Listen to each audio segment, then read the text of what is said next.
Morning all. I had an interesting over-the-board game last night in a North Circular B division. I was playing against Mark Winterbotham, who's playing for Ealing's second team last night. He's about 153 ECF at the moment. The ECF grades are about to change. They're 6 monthly now. They're about to change in just a few days. By the way, I'm hoping to go up a little bit. Anyway, so I was black E4. I played the Sicilian Defence.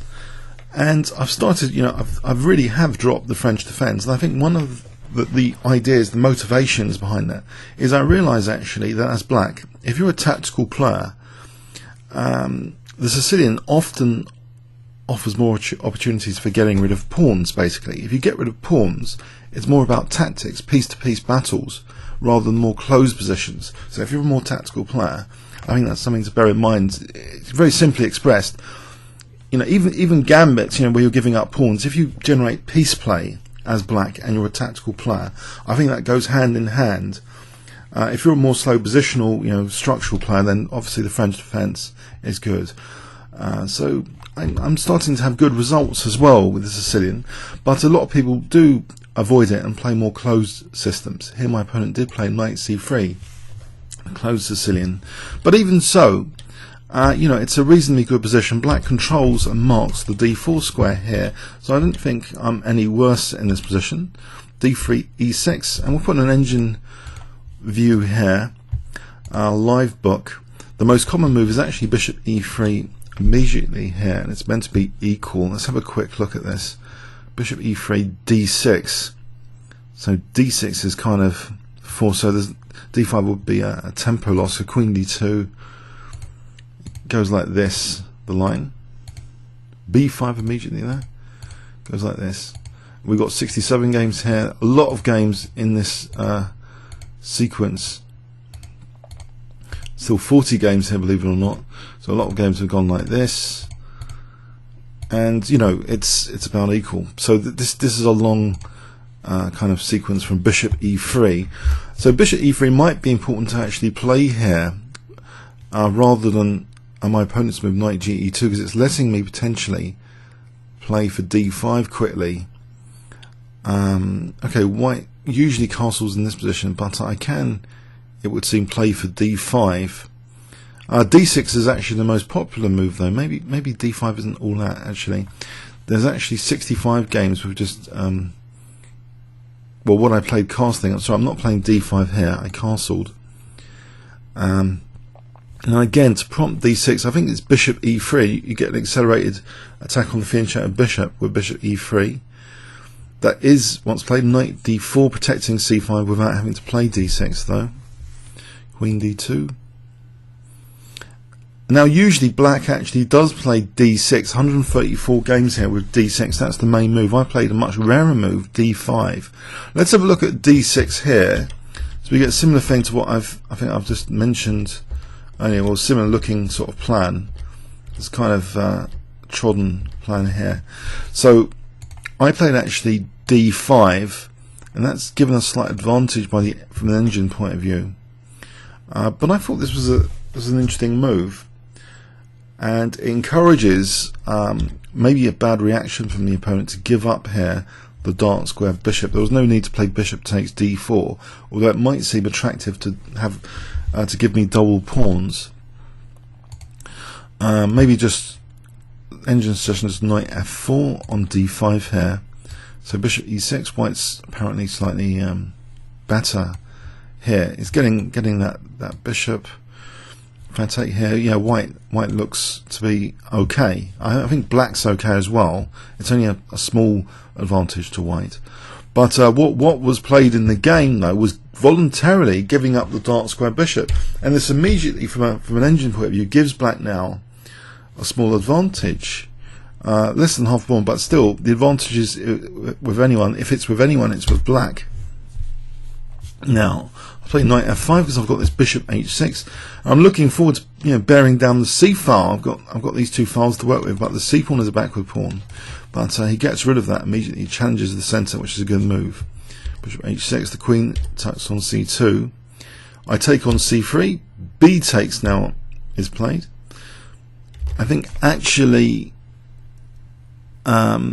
yeah, it's just better for black here. Bishop e6. This is still a backward pawn. Rook b1. I can just now play the move b6. I'm not too worried in this position from this diagonal, this kind of exposed rook. If he played c4, I don't think that's a big deal. I think I just take. If he takes here, then I would just take on d3, and this is really just bad. Yeah, I'm just winning 2 pieces actually for the rook. That's terrible.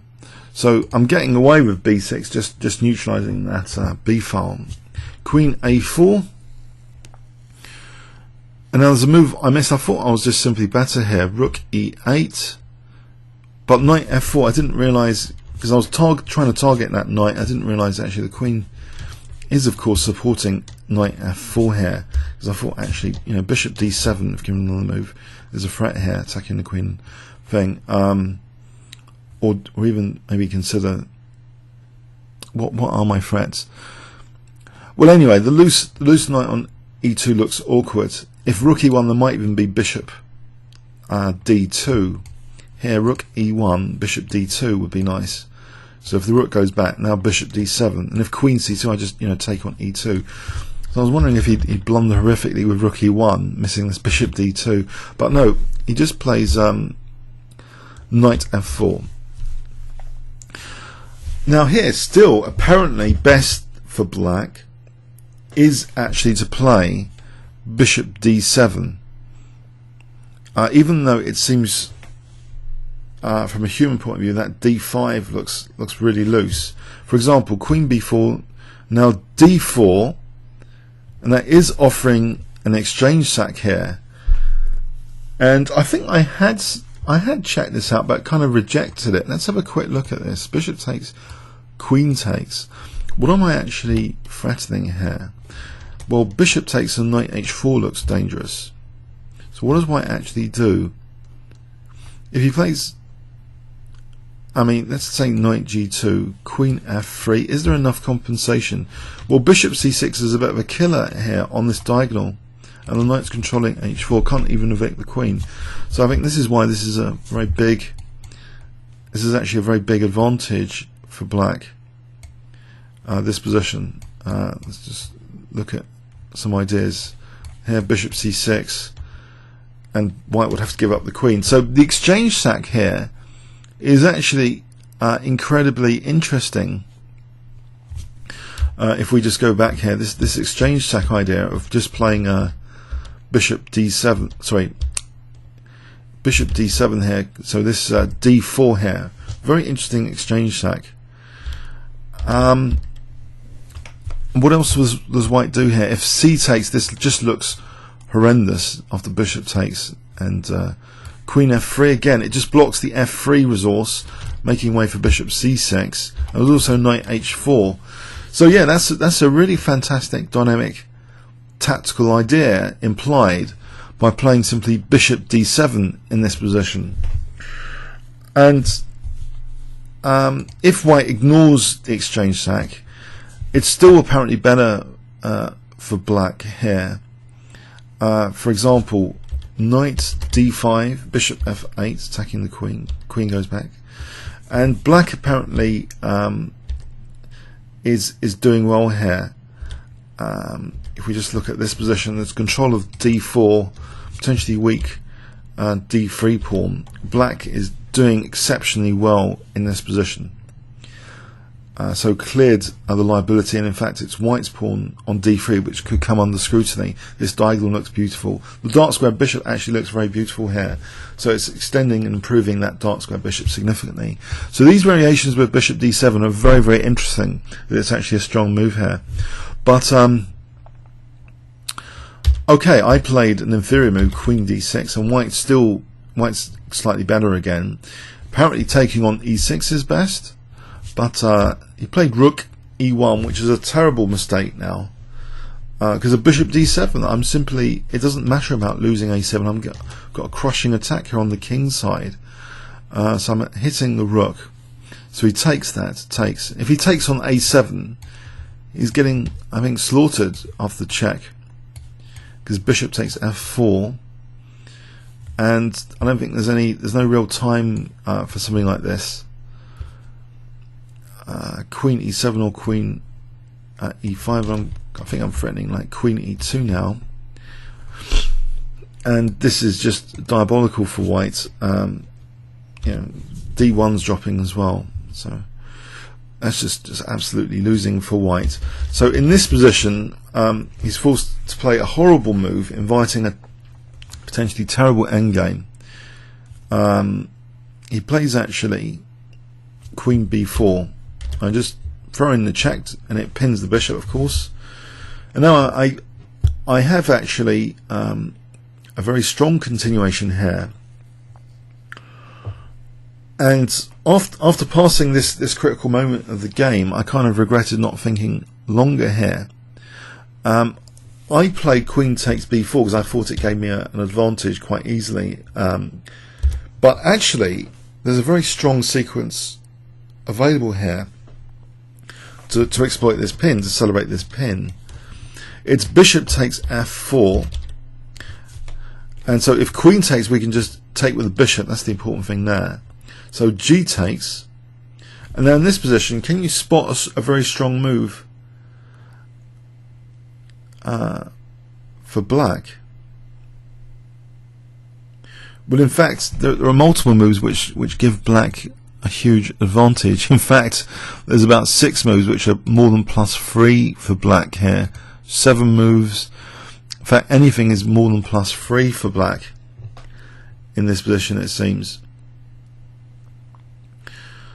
But queen e6 as an example. So if knight e3, just taking on b1 and taking on e3, it's just horrible for white. But I managed to play a move which is less than a 3 advantage. I take on b4. It's about advantage of nearly 2 though, +2. So I take on f4. So there's terrible structural damage inflicted on white here, just from that one sort of slip up. Well, it was a major slip up. So I was quite confident here. But white can play knight c3. Even with my next move, d4, white can now play knight c3 to challenge the rook, which he does. And I needed a good move here. I wasn't too optimistic with rook takes f1, because I've had experience just recently of 2 minor pieces versus rook where I had the rook and I almost had chances for an advantage. This position I wasn't convinced at the time, but there is knight d4 here holding that pawn. If we just improve that though, there's king takes f1, so c3 can be collected like this. And if c3 is collected, I didn't really think this was that clear, so I wanted to avoid this continuation with rook takes f1. And actually I did find a move which engines really like in this position. It does guarantee black quite a big significant advantage of +2. I wonder if you can spot it if I give you 10 seconds starting from now. So black to play in this position, what would you play here?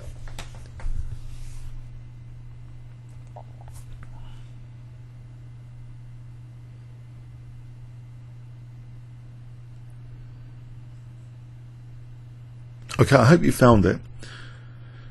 You might want to pause the video. Okay, I played knight h4, and I thought this was just winning, but it's not completely just winning.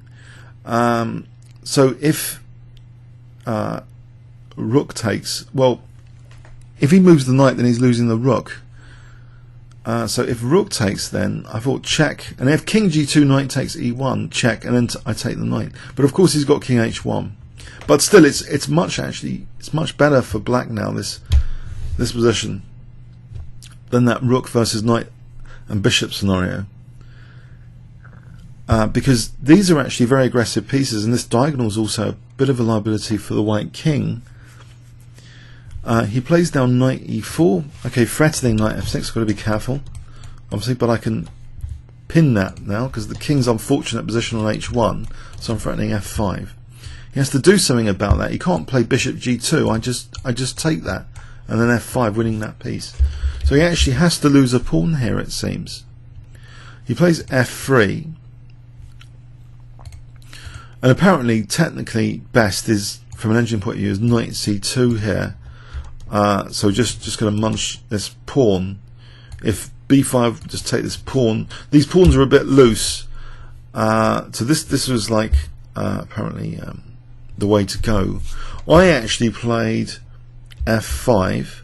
Still, I've got an advantage, but okay, because I can just take win my pawn. Bishop takes f3. Again, though, knight c2 from an engine point of view is preferred to go for this pawn. I guess these are like double pawns, so it's not as important as winning b4 here. If we look at this, winning b4, this position, it's just very grim for white. But anyway, I take on f3, and this ending, I just want to keep my pawns on dark squares away from the bishop. So I pawn up, and actually I play here knight e1, thinking that the knight is tying down the bishop to d3, and I can come like this. And actually the king, because of this pawn here and this pawn here, has got no way into the black position. It's difficult to see the king getting into that position. My only concern is these pawns on light squares. If the bishop somehow got to h7 later, it'll be winning these pawns. But a4, a5, I keep everything fixed on dark squares. Take, king g1. It's just a very miserable endgame position, a pawn down for white, believe it or not. I mean, the knight is having a great time here with that pawn on d4, that hemming down the bishop with that horrible pawn on d3. The knight is running rampant. I'm now threatening to win f4 and also knight c3, so I'm actually winning a second pawn here after this move h4. It doesn't really help white, but what is white doing in this position? It does look basically completely lost. If bishop d1, knight b4, and let's have a look at this, for example. My king can just come up the board here. I guess bishop g8, knight takes and knight f4 there. There's no real time to do this, I think. I just, even though this was a bit of a concern, knight's actually protecting g6 here, so black's hugely better there. So if this is the case, that I can do this. What is white doing in this position? With king c5, okay, knight f6, that protects g8. My king's now ready to come in here. How is white going to survive this? He doesn't play h5, he plays bishop c4, say. Knight c3. If this, h6, if going for this pawn. Now this scenario, let's take this scenario as an example. I think my a pawn is good enough here to start with my a pawn. So it's queening here. So that's just one long scenario where, okay, he made things a lot worse with h4. It doesn't help, because now knight b4 is threatening knight d5 and knight c3 on a4 without bishop d1. So another pawn is dropping off here after knight d5. Can't avoid the loss of another pawn.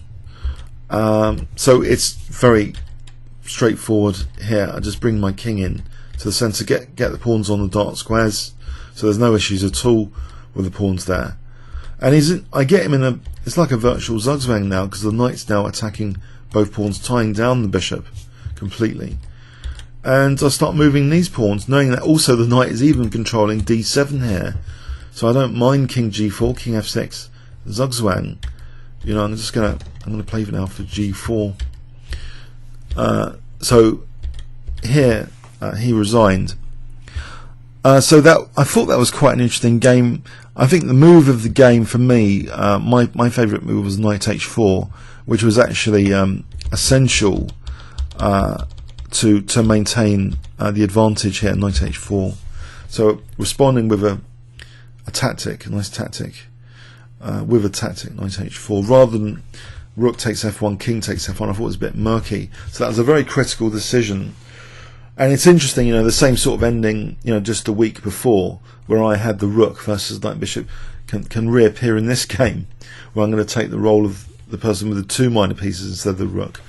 But yeah, I think knight h4 was a great move. But technically, though, taking the queen off, in this position, wasn't at all needed here. Just to quickly revisit this for a moment, even a move like h5, I think maybe the point is white's in a sort of zugzwang here, middle game zugzwang, with that pawn on c3. If takes and trying to play for c4 for knight c3, well, I just take, and that's significantly worse now. I think, oh yeah, bishop f5. So losing 2 pawns basically, because otherwise white is in a kind of, what does white actually do here after h5? I think that's why there seems to be 7 moves here or more. I mean, an outrageous number of moves which are actually stronger than queen takes b4. So to take or not to take is a mistake, as Smirnov says on YouTube. Is very interesting here that white is actually in a zugzwang. If I don't take on b4, I'm kind of relieving the zugzwang, because I've actually given him the c3 square. I've given him a whole square for knight c3. So actually anything is stronger than queen takes b4. Well, there's about 8 possibilities. h6, bishop, even bishop c8. What does white actually do? Is white actually running out of moves?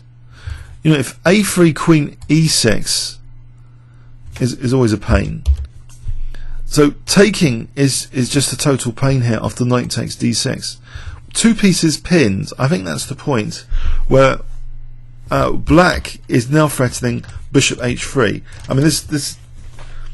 So it is kind of a virtual zone. I didn't recognise that actually the pins have already created almost a middle game zugzwang here. So I think I'm quite fortunate here that queen takes b4 can lead to an advantage, even with knight c3, because of this knight h4. So I've had to be very resourceful here. Otherwise, I'm letting my opponent, off the hook. This wouldn't be a big deal, surely. It's still better for black because of the structure here, but there's no tangible extra pawn or anything until here, actually. Or no, knight c2. See, this d4 is actually weak here. So this, although it's better for black, it's not as tangible as the game continuation by a long shot. Black's better, but it's not that as great as a game with knight h4. So that's interesting, because actually during the game also, another reason I want to mention this is that after I had played this, I had a huge regret that I'd actually fluffed up. Intuitively, I felt that I'd fluffed up the earlier position. So maybe somehow I was aware I missed a middle game zugzwang opportunity by taking on b4. I don't know. But it was just weird how I had a big regret during the game not taking more time on this position here. I actually thought I was winning on f4, but of course the queen's crashing down on f4. The queen's actually holding f4. So this was later, after I'd taken on b4. This kind of hallucination back here. But it's interesting that black just has all these moves which are great after bishop takes f4, so inflicting the structural damage. And now white is in a virtual zugzwang. But okay, I think I've waffled on too much there. Comments or questions on YouTube? Thanks very much.